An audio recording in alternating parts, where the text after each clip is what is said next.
The Doors of Oblivion by Sif Yi Hidya. When thou enterest into oblivion, oblivion entereth into thee. Nye Tyrol Lyre. The greatest mage who ever lived was my master, Maurian Zenoss. You have heard of him as the author of the book on Oblivion, the standard text for all things on matters Daedric. Despite many entreaties over the years, he refused to update his classic book with his new discoveries and theories, because he found that the more one delves into the realms, the less certain one is. He did not want conjecture, he wanted facts. For decades before and after the publication of On Oblivion, Zenoss compiled a vast personal library on the subject of Oblivion, the home of the Daedra. He divided his time between his research and personal magical growth on the assumption that should he succeed in finding a way into the dangerous world beyond and behind ours, he would need much power to wander its dark paths. 12 years before Zenoss began the journey he had prepared his life to make, he hired me as his assistant. I possessed the 3 attributes he required for the position. I was young and eager to help without question. I would read any book once and memorize its contents, and, despite my youth, I was already a master of Conjuration.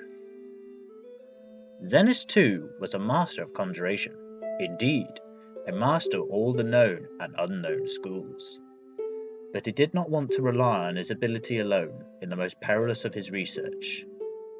In an underground vault, he summoned Daedra to interview them on their native land, and for that he needed another conjurer to make certain they came, were bound, and were sent away again without incident. I will never forget that vault, not for its look, which was plain and unordained, but for what you couldn't see. There were scents that lingered long after the summoned creatures had left, flowers and sulphur, sex and decay, power and madness. They haunt me still to this very day. Conjuration, for the layman, unacquainted with its workings, connects the master's mind with that of the summoned. It is a tenuous link meant only to lure, hold and dismiss, but in the hands of a master, it can be much stronger. The Psychics, and Dwemer can, in the drummer's case perhaps I should say, could, connect with the minds of others and converse miles apart, a skill that is sometimes called telepathy. Over the course of my employment, Zenoss and I developed such a link between one another. It was accidental, a result of 2 powerful conjurers working closely together, but we decided that it would be invaluable should we succeed in travelling to Oblivion, since the denizens of that land could be touched even by the skills of an amateur conjurer. It was possible we'd continue to communicate while he was there, so I could record his discoveries. The doors to Oblivion, to use Maurian Zenoss's phrase, were not easily found, and we exhausted many possibilities before we found one where we held the key. The Psychics of Artium have a place they call the Dreaming Cave, where it is said that one can enter into the Daedric realms and return. Laxius, Sulfasil, Namatiga, and many others have been recorded as using these means, but despite many entreaties to the order, we were denied its use. Celerus, the leader of the order, has told us it has been sealed off for the safety of all. We had hopes of using the ruins of the battle spire to access Oblivion. The Weir Gate still stands, though the old proving grounds of the Imperial Battle Mages itself were shattered some years ago in Jagafan's time. Sadly, after an exhaustive search through the deteries, we had to conclude that when it was destroyed, all access to the realms beyond, the Soul Can, the Shade Perilous, and the Havoc Wellhead had been broken. It was probably for the good, but it frustrated our goal. The readers may have heard of other doors, and he may be assured we attempted to find them all, Some are pure legend, or at any rate, not traceable based on the information left behind. There are references in lore to Marika's Abyss, the Corrington Mirror, the Mantellian Crux, the Crossroads, the Mouth, a riddle of an alchemical formula called Jacrix and Rising Sun, and many other places and objects that are said to be doors, but we could not find. Some exist, but cannot be entered safely. The whirlpool in the Arcanium, called the Maelstrom of Baal, can make ships disappear, and maybe a portal into oblivion, but the trauma of riding its waters would surely slay any who tried. Likewise, we did not consider it worth the risk to leap from the Pillar of Pharos, a 1,000-foot tall spiral of coral. Though we witnessed the sacrifices the Slodes made there, some victims were killed by the fall, but some indeed seemed to vanish before being dashed on the rocks. Since the Slode did not make certain why some were taken and some died, we did not favour the odds of the plunge. The simplest and most maddening complex way to go to oblivion was simply to cease to be here and begin to be there. Throughout history, there are examples of mages who seem to travel to the realms beyond ours, seemingly at will. Many of these voyagers are long dead, if they ever existed, but we were able to find one still living. In a tower of Zarabul Bay, on the island of Verendale, in the province of Morrowind, there exists a very old, very reclusive wizard named Dafria Fear.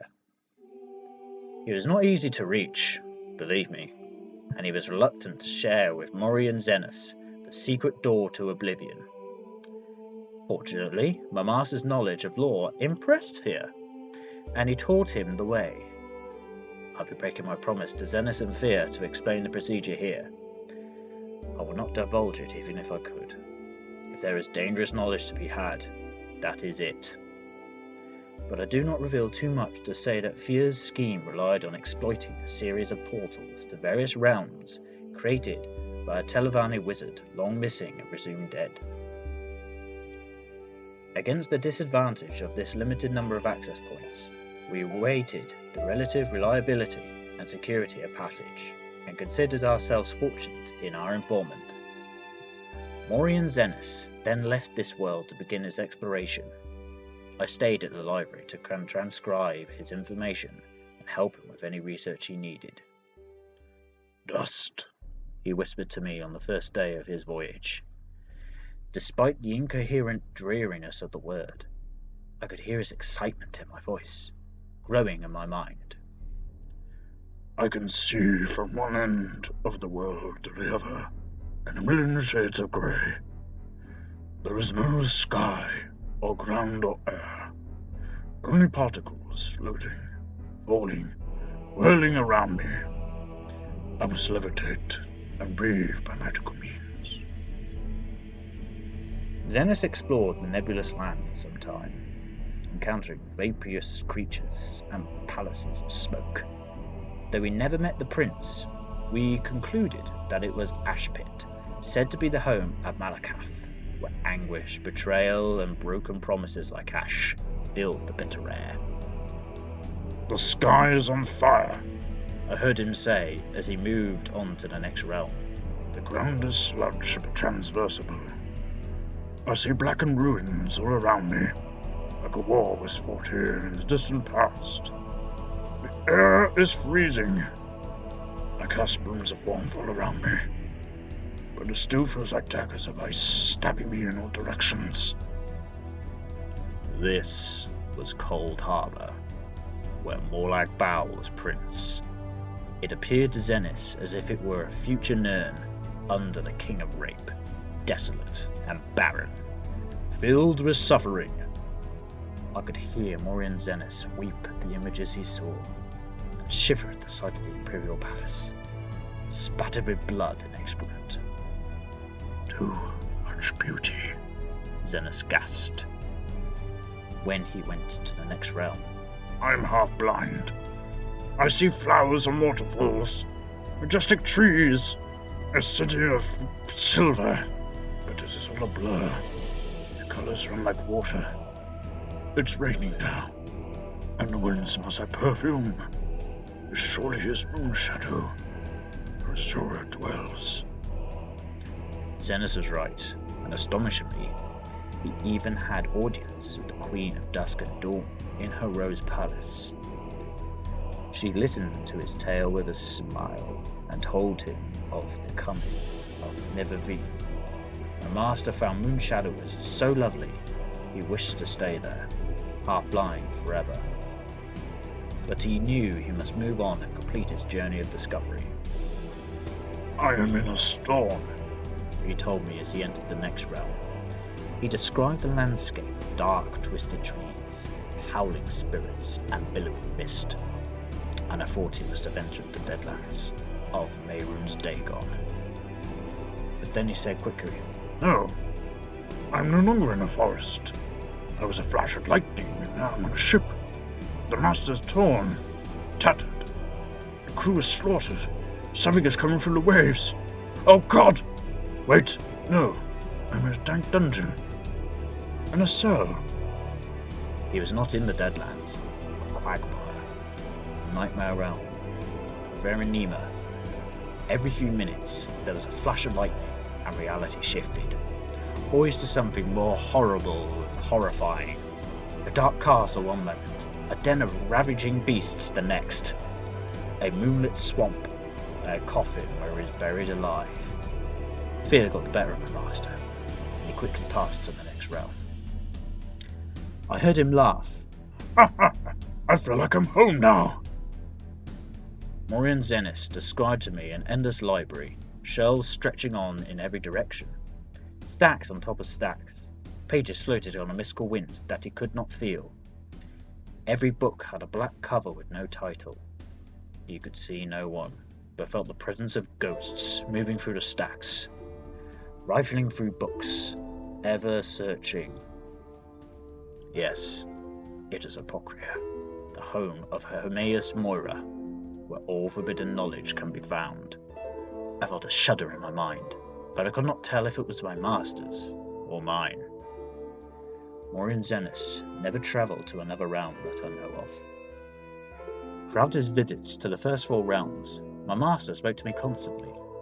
Upon entering the Apocrypha, he became quieter, as he was lured into the world of research and study, the passions that had controlled his heart while in learn. I would frantically call to him, but he closed his mind to me. Then he would whisper, This cannot be. No one would ever guess the truth. I must learn more. I see the world, a last illusion shimmer. It is crumbling all around us. I would cry back to him, begging him to tell me what was happening, what he was seeing, what he was learning. I even tried using Conjuration to summon him as if he were a Daedra himself. But he refused to leave. Morian Zenoss was lost. I last received a whisper from him 6 months ago. Before then, it had been 5 years, and 3 before that. His thoughts are no longer intelligible in any language. Perhaps he is still in Apocrypha, lost but happy, in a trap he refuses to escape. Perhaps he slipped between the stacks and passed into the madhouse of Sheogorath, losing his sanity forever. I could save him if I could. I would silence his whispers, if I could.